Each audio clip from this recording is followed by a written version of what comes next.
வாழ்க வையகம், வாழ்க வையகம், வாழ்க வளமுடன். தெளிவு குருவின் திருமேனி காண்டல், தெளிவு குருவின் திருநாமம் செப்பல், தெளிவு குருவின் திரு வார்த்தை கேட்டல், தெளிவு குரு உரு சிந்தித்தல் தானே. அனைவருக்கும் இனிமையான காலை வணக்கம். வாழ்க வளமுடன்.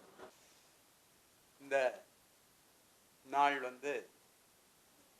மனவளக்கலையினுடைய ஒரு புதிய குழந்தை பிறந்திருக்கிற நாள். ஏற்கனவே குழந்தை பிறந்திருந்தாலும் கூட இது அடுத்த பருவத்துக்கு வந்திருக்கக்கூடிய நாள் அப்படின்னு வச்சுக்கலாம். ஏன்னா 6 மாசத்துக்குள்ளேயே நாம அடுத்த ஒரு உயர்வுக்கு செல்ல வேண்டிய ஒரு சூழ்நிலையை இங்கே பிள்ளையார் நகரில் இந்த நிர்வாகத்தை நடத்தி கொடுத்திருக்கிறவர்கள் மிக சிறப்பாக செயல்பட்டு அகத்தாய்வு பயிற்சிக்கு இடம் வேண்டும் என்ற காரணத்தினால ஏறக்குறைய ஒரு 2 மாதங்களுக்குள்ள இந்த அரங்கமானது செயல்பட்டு இன்றைக்கு நாம் செயல்பாட்டுக்கு வந்திருக்கிறது.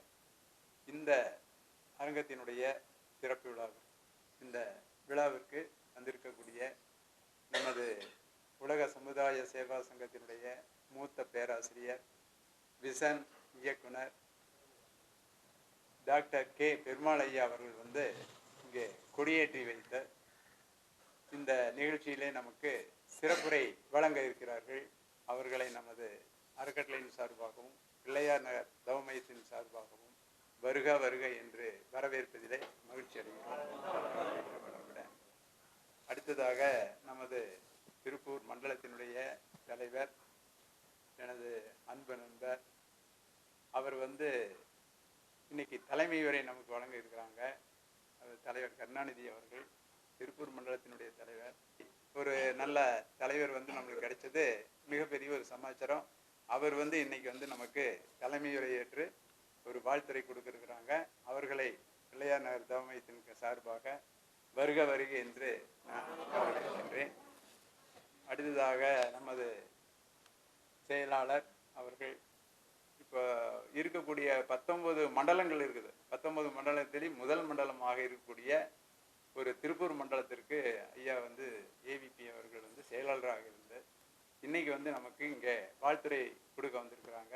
அவர்களையும் நமது தவமையத்தின் சார்பாகவும் அறக்கட்டளையின் சார்பாகவும் வருக வருக என்று வரவேற்கின்றேன். அடுத்தது நமது துணைத் தலைவர், அமர்ஜோதி மனவளக்கலை என்ற அறக்கட்டளையினுடைய உபதலைவர், இந்த தவமையத்தினுடைய தலைவர். பிள்ளையார் நகர் தவமையம் இவ்வளவு சீக்கிரமா இவ்வளவு ஒரு வளர்ச்சிக்கு வருவதற்கு அவருடைய உழைப்பு இதுக்குள்ள மிக அதிகமாக இருக்குது. அவர்கள் இன்னைக்கு நம்மளுக்கு நன்றி உரை சொல்ல இருக்கிறாங்க. அவர்களையும் வருக வருக என்று நான் வரவேற்கின்றேன். இந்த தவமையத்தினுடைய வளர்ச்சியில தன்னை ஈடுபடுத்தி கொண்டு மிக சிறப்பாக நமது அறக்கட்டளையினுடைய தலைவர் எஸ் வி ஈஸ்வரன் அவர்களுக்கும் இந்த நேரத்தில் அவர்களுக்கு ஒரு வாழ்த்துக்களை சொல்லிக்கலாம். அடுத்தது நமது அறக்கட்டளையிலிருந்து நிறைய அரங்காவலர்கள் இங்கே வந்திருக்கிறாங்க. நம்முடைய அழைப்பை ஏற்று அவர் ஜோதி, ஸ்ரீனிவாசன், இது மாதிரி நம்ம கணேஷ்மூர்த்தி, இது மாதிரி நிறைய அரங்காவலர் வந்திருக்காங்க. அவர்களையும் வருக வருக என்று வரவேற்கிறேன். மற்றும் நமது தவ மையங்களிலிருந்து பிற மையங்களிலிருந்து வந்திருக்கக்கூடிய அனைத்து நிர்வாகிகள், அருள் தொண்டர்கள் அனைவரையும் வருக வருக என்று வரவேற்பதிலே மகிழ்ச்சி அடைகின்றேன்.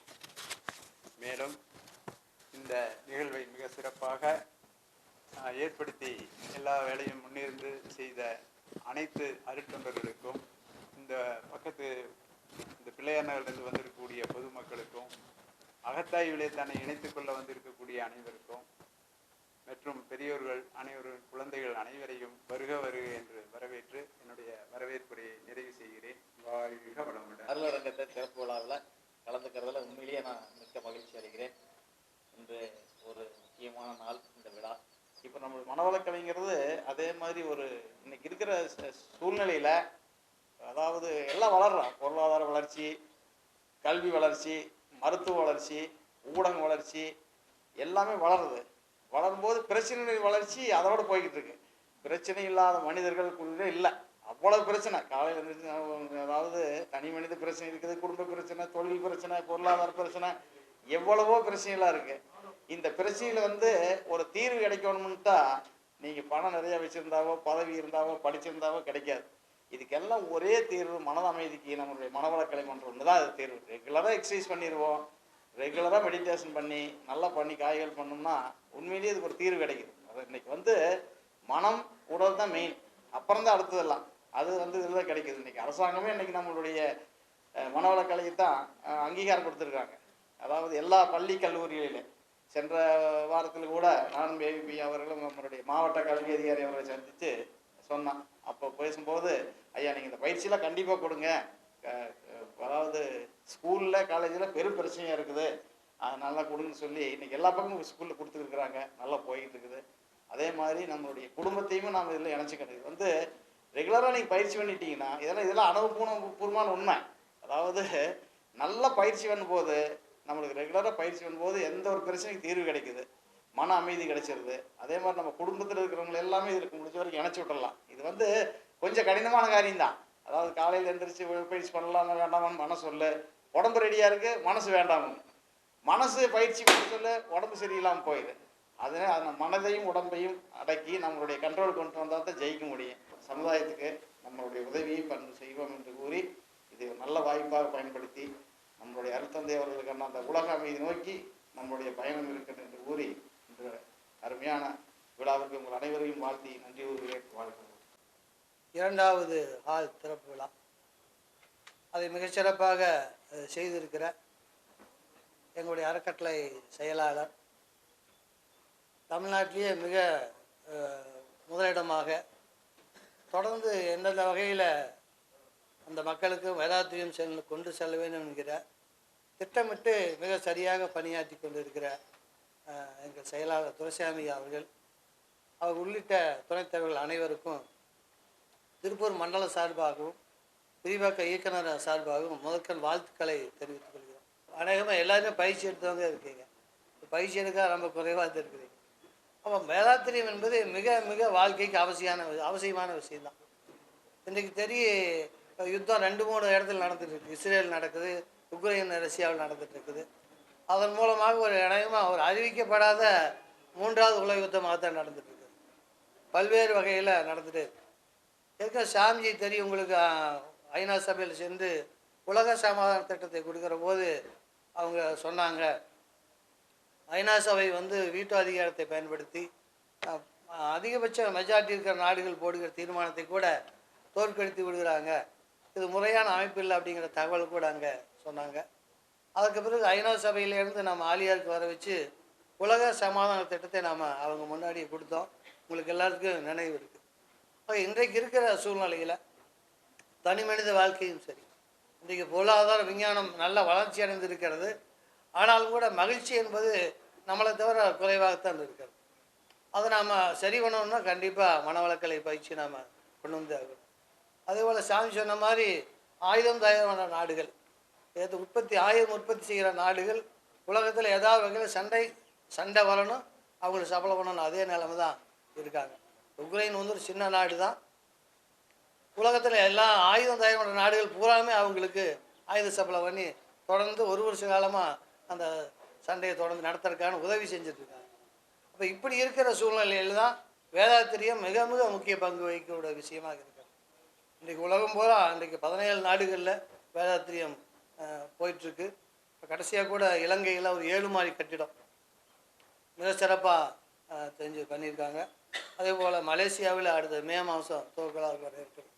கிட்டத்தட்ட 17,000 பேராசிரியர்கள், 2 லட்சத்துக்கு மேற்பட்ட விஷன் மாணவர்கள் இருக்காங்க. கிட்டத்தட்ட ஒரு 50க்கு மேற்பட்ட டிப்ளமோ எம்பில் பிஹெச்டி பண்ணிகிட்ருக்காங்க. அவ்வளவு பெரிய அமைப்பு தான் நம்முடைய வேதாத்திரியத்தை கொண்ட அமைப்பு. வாழ்க வையகம், வாழ்க வையகம், வாழ்க வளமுடன். குரு வாழ்க, குருவே துணை.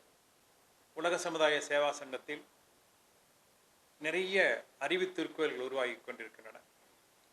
பெரும்பாலும் அறக்கட்டளை என்று சொல்வோம். அதற்கென்று தனியாக ஒரு இடம் அமைந்து அங்கு தியானம் செய்வதற்கான வசதிகள் ஏற்படுகின்ற போது அதனை அறிவு திருக்கோயில் என்று சொல்வோம்.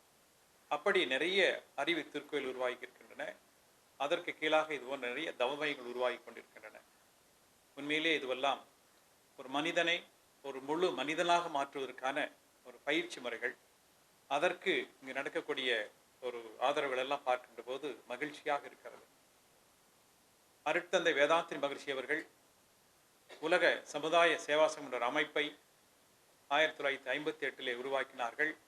அதனுடைய நோக்கம் உலகத்தில் கூடிய எல்லா மக்களும் ஒரு அமைதியான வாழ்க்கை வாழ வேண்டும், ஒரு நிறைவான வாழ்க்கை வாழ வேண்டும், ஒரு சுகமான வாழ்க்கை வாழ வேண்டும் என்ற நோக்கத்தில் தான் அந்த அமைப்பை உருவாக்கினார்கள். இன்று அது நல்ல முறையிலே செயல்பட்டு கொண்டிருக்கிறது. நாம் அந்த இறை நீதியிலிருந்து வாழ்க்கை முறைகள் இன்று கொஞ்சம் தடுமாறி கொண்டிருக்கின்றன. அதனையெல்லாம் சரி செய்வதற்குத்தான் அந்தந்த காலகட்டங்களில் குருமார்கள், ஞானிகள், மகான்கள் தோன்றுகிறார்கள். அப்படித்தான் அருட்தந்தை வேதாத்திரி மகிழ்ச்சி அவர்களும் தோன்றி அதற்கான வழிமுறைகளை கொடுக்கிறார்கள். அப்போ ஒரு மனிதன் தனது வாழ்க்கையை ஒரு முழுமையாக பிறந்த அர்த்தத்தை நிறைவேற்றிக் கொள்ள வேண்டும் என்று சொன்னால் அந்த மனிதன் நல்ல ஒரு அறிவுள்ளவனாக இருக்க வேண்டும், அறிவில் சிறந்தவனாக இருக்க வேண்டும், எல்லோரையும் அனுசரித்து செல்லவனாக இருக்க வேண்டும். இந்த வாழ்க்கையில் இருக்கக்கூடிய வேறுபாடுகளை எல்லாம், மேடு பள்ளங்களை எல்லாம் சரி செய்து கொண்டு வாழக்கூடிய பக்குவமற்றவனாக இருக்க வேண்டும். அதற்காகத்தான் இப்படிப்பட்ட அறிவு திருக்கோயில்களை உருவாக்கக்கூடிய நிலையை அருட்தந்தை வேதாத்திரி மகிழ்ச்சி அவர்கள் உருவாக்கி இருக்கிறார்கள். நம்ம பொதுவாக கோயில்னு சொன்னால், கோயிலில் போனோம்னா அங்கே சிலைகள் இருக்கும், பூஜைகள் இருக்கும், நிறைய மந்திரங்கள் சொல்லி கொண்டிருப்பார்கள். ஆனால் இந்த அறிவு திருக்கோயிலுக்கு வந்தால் இங்கே நீங்கள் சிலைகளை பார்க்க முடியாது, மந்திரங்கள் சொல்வதை பார்க்க முடியாது, பூஜைகள் செய்வதை பார்க்க முடியாது. எல்லாரும் அமைதியாக அமர்ந்து கண்களை மூடிக்கொண்டு தியானம் செய்து கொண்டிருப்பார்கள். அந்த தியானம் செய்வதற்கு ஏதுவாக தங்களுடைய உடலை சரி செய்து கொள்வதற்காக உடற்பயிற்சிகள் செய்து கொண்டிருப்பார்கள். இந்த உடலும் உயிரும் நீண்ட காலம் தங்கி இருக்க வேண்டும் என்பதற்காக ஒரு அற்புதமான பயிற்சி, காயல் பயிற்சி என்று சொல்லி செய்து கொண்டிருப்பார்கள். ஆக இங்கு இந்த அறிவித்திருக்கோயிலில் உடலுக்கான பயிற்சி, உயிருக்கான பயிற்சி, மனதிற்கான பயிற்சி என்ற நிலையிலே தான் பயிற்சியில் நடந்து கொண்டிருக்கும். அமைதியாக இருக்கும், எங்கும் சத்தத்தை பார்க்க முடியாது, ஆரவாரத்தை பார்க்க முடியாது. ஆம், அதுதான் ஒரு மனிதனுடைய முழு ஆற்றலையும் வெளிப்படுத்தக்கூடிய ஒரு பயிற்சி. ஆம், ஒவ்வொரு மனிதனுக்குள்ளும் தெய்வத்தன்மை நிரம்பி இருக்கிறது, ஒவ்வொரு ஜீவனுக்குள்ளும் தெய்வத்தன்மை இருக்கிறது. அது மனிதனில் இன்னும் கொஞ்சம் அதிகமாக வெளிப்பட்டு கொண்டிருக்கிறது. அந்த தெய்வத்தன்மை ஒரு மனிதன் முழுமையாக அனுபவிக்க வேண்டும் என்று சொன்னால் அவனுடைய மனம் அமைதியாக இருக்க வேண்டும். மனம் எந்த அளவிற்கு அமைதியாக இருக்கிறதோ அந்த அளவிற்கு இந்த மனிதனுடைய அறிவு, சிந்தனை திறன் அது கூடியிருக்கும். அதற்கான ஒரு பயிற்சி மையம் தான் இந்த அறிவு திருக்கோயில் என்று சொல்கிறோம். அதற்கு உதவி செய்யக்கூடிய மையங்களைத்தான் தவ மையங்கள் என்று சொல்கின்றோம். அப்படி இங்கு திருப்பூரிலே ஒரு அற்புதமான சேவைகள் செய்து கொண்டிருக்கிறார்கள். நிறைய அறிவு திருக்கோயில் உருவாக்கி நிறைய மக்களுக்கு பயனளிக்கக்கூடிய வகையில் செய்து கொண்டிருக்கிறார்கள். உண்மையிலே மனமார்ந்த பாராட்டுகளை தெரிவித்துக் கொள்கிறோம். தமிழகம் முழுவதும் எத்தனையோ அறக்கட்டளைகள், எத்தனையோ அறிவு திருக்கோயில்கள் இருந்தாலும் கூட இங்கு இது எல்லோருக்கும் ஒரு வழிகாட்டக்கூடிய வகையில் இங்கே இருக்கக்கூடிய செயல்பாடுகள் இருக்கிறது. அதற்கு நாம் உதாரணமாக சொல்ல வேண்டும் என்று சொன்னால் நம்முடைய துரைசாமி போன்ற ஒரு பாடுபடக்கூடியவர்கள். ஏன்னா ஒரு அமைப்பை செயல்பட வேண்டும் என்று சொன்னால் அதற்கு அர்ப்பணிப்போடு பாடுபடக்கூடிய அன்பர்கள் நிறைய இருக்க வேண்டும். அவர்களுடைய அர்ப்பணிப்பு தான் இன்று அமர்ஜோதி நகர் வளர்ந்து கொண்டிருக்கிறது. அதற்கு கீழாக இப்படிப்பட்ட தவ மையங்களும் வளர்ந்து கொண்டிருக்கிறது. திட்டமிட்டு செயல்படுத்தக்கூடியவர்கள். பொதுவாக நாங்கள் வெளியெல்லாம் சொல்லும்போது, அமர்ஜோதி நகரை சொல்லும்போது என்னன்னாக்கா அதுக்கு ஒரு பெருமையாக சொல்வோம். நம்ம சினிமா தியேட்டருக்கு போகும்போது பார்ப்போம், சில சமயம் சினிமா தியேட்டரில் டிக்கெட்லாம் ஃபில் ஆகிடுச்சுன்னா ஹவுஸ்ஃபுல்னு சொல்லி போர்டு போடுவாங்க. அந்த மாதிரி இந்த அறக்கட்டளையில் கூட ஒவ்வொரு வகுப்பு நடக்கின்ற போதும் கூட இந்த வகுப்புக்கு தேவையான ஆட்கள் சேர்ந்து விட்டார்கள், இனி வரக்கூடியவர்கள் தேவையான அடுத்த வகுப்புக்கு வரலாம் என்று சொல்லி அந்த வகுப்பு ஆரம்பிக்கின்ற போது வெளியே ஹவுஸ்ஃபுல் போர்டு வைக்கக்கூடிய ஒரே ஒரு அறக்கட்டளை நம்முடைய அமர்ஜோதி நகர் அறக்கட்டளை தான். அதுக்கு சொல்லுகின்ற போதே மனதிற்கு மகிழ்ச்சியாக இருக்கிறது. அப்படி அவர்கள் திட்டமிட்டு செய்து கொண்டிருக்கிறார்கள். உண்மையிலேயே இப்படிப்பட்ட ஆசிரியர் பெருமக்கள் எல்லா அறக்கட்டளைக்கும் கிடைத்தால் எல்லா அறக்கட்டளையும் நல்ல வளர ஆரம்பிக்கும். என ஒவ்வொரு இடத்திலும் எங்கெல்லாம் ஒரு அர்ப்பணிப்போடு பாடுபட்டு கொண்டிருக்கிறோம் அங்குதான் அதனுடைய வளர்ச்சி வந்து கொண்டிருக்கிறது. உலக சமுதாய சேவாசனுடைய வளர்ச்சி என்பது இது உலகம் முழுவதும் இருக்கக்கூடிய எல்லா மக்களும் ஒரு முழுமையான வாழ்க்கையை அனுபவிப்பதற்கான வளர்ச்சி. இன்றைக்கு உலகம் முழுவதும் பார்க்கிறோம். அதுவும் சில நாடுகளில் இன்று தொடர்ந்து சண்டை நடந்து கொண்டிருக்கின்றன. ஆயிரக்கணக்கான மக்கள் அன்றாடம் இறந்து கொண்டிருக்கிறார்கள். பல்லாயிரக்கணக்கான மக்கள் வீடு வாசல் என்று தவித்துக் கொண்டிருக்கிறார்கள். ஆம், இதற்கெல்லாம் என்ன காரணம்? ஒரு மனித மனதிற்குள்ளே ஒரு அமைதி இல்லை, பிறரை அனுசரித்து போகக்கூடிய ஒரு பக்குவம் இல்லை, மற்றவருக்கு உதவி செய்ய வேண்டும் என்ற ஒரு எண்ணம் இல்லை.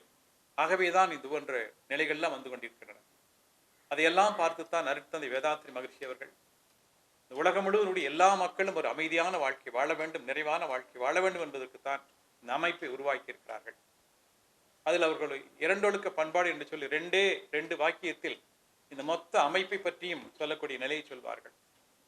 நான் எனது வாழ்நாளில் யாருடைய உடலுக்கும் மனதுக்கும் துன்பம் தரமாட்டேன். இதுதான் ஒரு முக்கியமான ஒன்று. நான் எனது வாழ்நாளில் யாருடைய உடலுக்கும் மனதுக்கும் துன்பம் தரமாட்டேன்.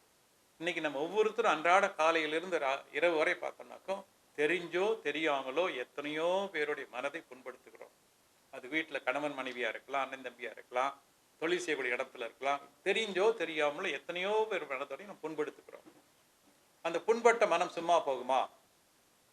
அதனுடைய சாபம் நமக்கு வந்துதான் தீரும். அது யாரா இருந்தாலும் சரி வந்துதான் தீரும். அதற்குரிய துன்பத்தை நாம் அனுபவித்துத்தான் தீர வேண்டும். வேறு வழியே கிடையாது, வழியே கிடையாது. இறைவனுடைய தீர்ப்பு சரியாக இருக்கும். நீங்கள் எத்தனை பேருக்கு உதவி செய்திருக்கிறீர்கள், எத்தனை பேர் வாழ்க்கை சிறப்பாக இருப்பதற்கு காரணமாக இருக்கிறீர்கள், அந்த மகிழ்ச்சியை நிறைவை நீங்கள் அனுபவித்தே தீர்வீர்கள். இதை மாற்ற முடியாது. அதே போன்று தெரிந்தோ தெரியாமலோ எத்தனை பேர் மனதை புண்படுத்தி இருக்கிறோம், அதற்குரிய துன்பத்தையும் நாம் அனுபவித்தே தீர வேண்டும். அதையும் யாரும் மாற்ற முடியாது. இதைத்தான் விதி என்று சொல்கிறார்கள். அந்த விதியை உருவாக்குவர்கள் நாம் தான். அப்ப நாம் செய்கின்ற போதே நல்ல செயல்களை செய்து யாருக்கும் துன்பம் இல்லாமல் இருந்தால் கண்டிப்பாக அதுக்குரிய புண்ணியம் நமக்கு வந்து சேரும். ஆகவே மறந்தும் கூட யாருக்கும் ஒரு துன்பத்தை கொடுக்கக்கூடாது. உடலுக்கும் துன்பம் இருக்கக்கூடாது, மனதுக்கு துன்பம். ஒரு அடிச்சா உடம்புக்கு துன்பம், கோவமா திட்டா மனசுக்கு துன்பம். அடிச்சா கூட திருப்பி அதை மறந்துடுவாங்க. ஆனால் கோவமா திட்டினா அதை மறக்கவே முடியாது, மறக்கவே முடியாது. அதெல்லாம் சாபமாக மாறிக்கொண்டிருக்கும். அதனாலதான் மகரிஷி சொல், நான் எனது வாழ்நாளில் யாருடைய உடலுக்கும் மனதுக்கும் துன்பம் தர மாட்டேன். ரொம்ப ரொம்ப முக்கியமான ஒன்று. நம்ம நல்லா இருக்கணும் அப்படின்னாக்கா எல்லாரும் நல்லா இருக்கணும், யாருக்கு துன்பம் கொடுக்க கூடாது. சரி, பல வகையில் பல மக்கள் துன்பப்பட்டு கொண்டிருக்கிறார்கள். அப்ப அந்த துன்பத்தை நீக்குவதற்கு நான் என்ன செய்ய முடியும்? ஒவ்வொருவரும் அவரவர்கள் தகுதிக்கு ஏற்ப சமுதாயத்தில் துன்பத்தை நீக்கலாம். இன்னைக்கு அம்மா அவங்கள் மாமன்ற உறுப்பினர் வந்திருக்காங்கன்னா அவங்களுடைய அரசியல் ரீதியாக என்ன காரியங்கள் செய்யலாம். அது மாதிரி ஒவ்வொரு மனிதனும் அவரவர்கள் இருக்கக்கூடிய கல்வி தகுதி, பொருளாதார வசதி எல்லாத்துக்கும் சேர்ந்து அந்தந்த இடத்துல சின்ன சின்ன உதவிகள் செய்ய முடியும். அப்படி நம்ம யாருக்கெல்லாம் எந்தெந்த இடத்துல எல்லாம் உதவி தேவைப்படுகிறதோ அதை செய்வதற்கு நம்ம தயாராக இருந்தால் நம்மால் நிறைய செய்ய முடியும். நம்ம நினைக்கிறோம் கோடீஸ்வரங்க மட்டும்தான் ஒரு 10,000 பேருக்கு அன்னதானம் பண்ண முடியும், நம்மளால என்ன செய்ய முடியும் நினைக்கல. எல்லாரும் செய்யலாம், எல்லாரும் செய்யலாம்.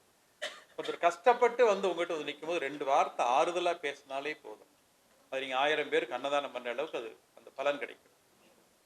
அப்படி நம்மால ஒவ்வொருவரும் அவரவர்கள் தகுதிக்கு ஏற்ப எத்தனையோ உதவிகளை நாம் செய்யலாம். ஏன்னா இன்றைக்கு மக்கள் பல்வேறு நிலைகளில் பல்வேறு வகையில் துன்பப்பட்டு கொண்டிருக்கிறார்கள். அதனாலதான் மகரிஷி அடுத்து சொல்கிறார். முதல்ல சொல்றது, நான் எனது வாழ்நாளில் யாருடைய உடலுக்கும் மனதுக்கும் துன்பம் தரமாட்டேன். 2வது, துன்பப்படுவோருக்கு என்னால் முடிந்த உதவிகளை செய்வேன். அவங்கவுங்களுக்கு என்ன முடியுமோ அதை செய்யலாம். வசதி இருக்கும், வசதி தகுந்த மாதிரி பெரிய உதவி செய்யலாம், வசதி இல்லாம சின்ன சின்ன உதவி செய்யலாம். ஒன்றுமே இல்லையா 2 வார்த்தை ஆறுதலாக பேசலாம், அதுவே பெரிய உதவிதான். இதுதான் நம்முடைய மாநிலத்தினுடைய பண்பு, நம்முடைய அன்பை வெளிப்பாட்டக்கூடிய ஒரு பண்பு. நாம் இதுவரை எத்தனை பிறவிகள் பிறந்தோமே தெரியாது, இனியும் நாம் எத்தனை பிறவிகள் பிறக்க போறோமோ அதுவும் தெரியாது. அதனாலதான் வள்ளுவர் சொல்றார், பிறவி பெருங்கடல் நீந்துவர் நீந்தார் இறைவனடி சேராதார். எப்பொழுது இந்த பிறவி கடலை நீந்துகிறோமோ அப்பொழுதுதான் நாம் இங்கு நிறைவு வருகிறோம். அது இன்னும் 100 பிறவியா 1000 பிறவியா 10,000 பிறவியா நமக்கு தெரியாது. ஆனால் என்றாவது ஒரு நாள் இந்த பிறவி முடியும். அப்ப இது விரைவாக அது முடிய வேண்டும் என்று சொன்னால் நாம் புண்ணியங்கள் செய்யக்கூடியவர்களாக இருக்கணும். மறந்தும் கூட யாருக்கும் ஒரு பாவம் இருக்கக்கூடாது. செய்யக்கூடிய எல்லா செயல்களும் புண்ணியமாக இருக்க வேண்டும். அப்பொழுதுதான் இந்த பிறவி பெருங்கடலை நீந்த முடியும். அதற்கு நம்முடைய மனம் ஒரு அமைதியாக இருக்கணும். அந்த மனம் அமைதிப்படுத்துவதற்குத்தான் இங்கே இருக்கக்கூடிய எல்லா தியான முறைகளும்.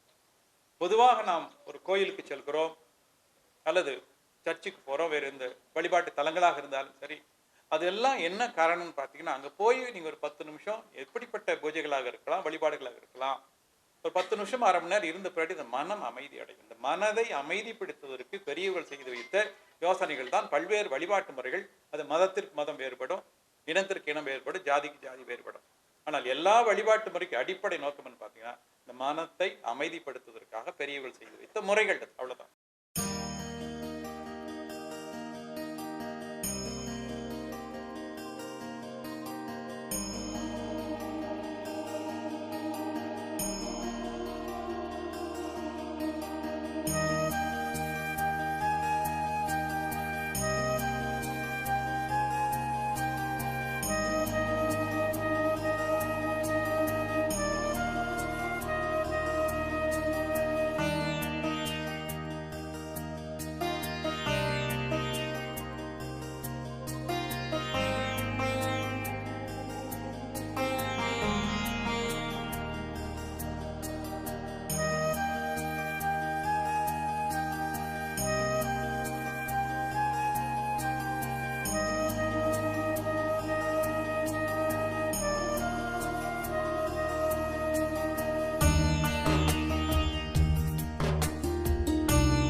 வாழ்க வையகம், வாழ்க வையகம், வாழ்க வளமுடன்.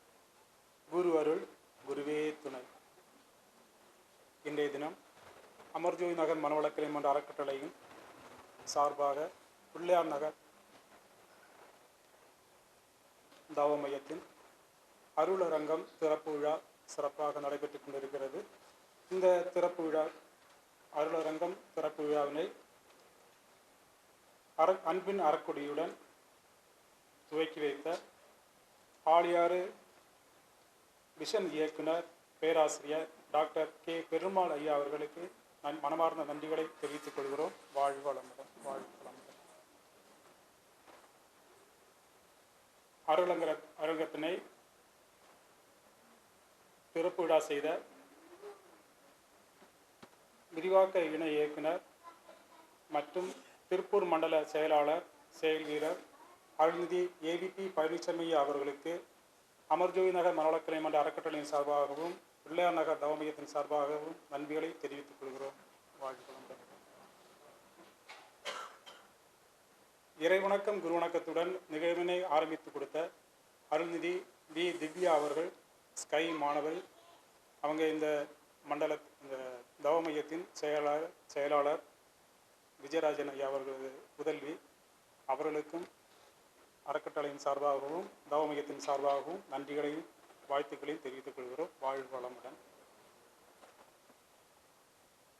அடுத்ததாக நமது மன அலைச்சூழலை குறைத்து கொடுத்த இந்த நமக்கு இடத்தை வழங்கி மென்மேலும் மெருகூட்டி கொண்டிருக்கும் பேராசிரியர் ஜி மகாலட்சுமி அம்மா அவர்களுக்கு அறக்கட்டளையின் சார்பாகவும் தவ மையத்தின் சார்பாகவும் நன்றிகளை தெரிவித்துக் கொள்கிறோம். வாழ்க வளமுடன். அப்புறமா இந்த விழாவிற்கு வருகை புரிந்துள்ள அமர்ஜோதி நகர் மனவளக்கலை மன்ற அறக்கட்டளையின் நிர்வாகிகள், துணைத் தலைவர்கள், ஆசிரியர் பெருமக்கள், அன்பர்கள் மற்றும் அனைத்து நல்ல உள்ளங்களையும் வாழ்க வளர்ந்து வாழ்த்தி வரவேற்று நன்றி தெரிவித்துக் கொள்கிறோம்.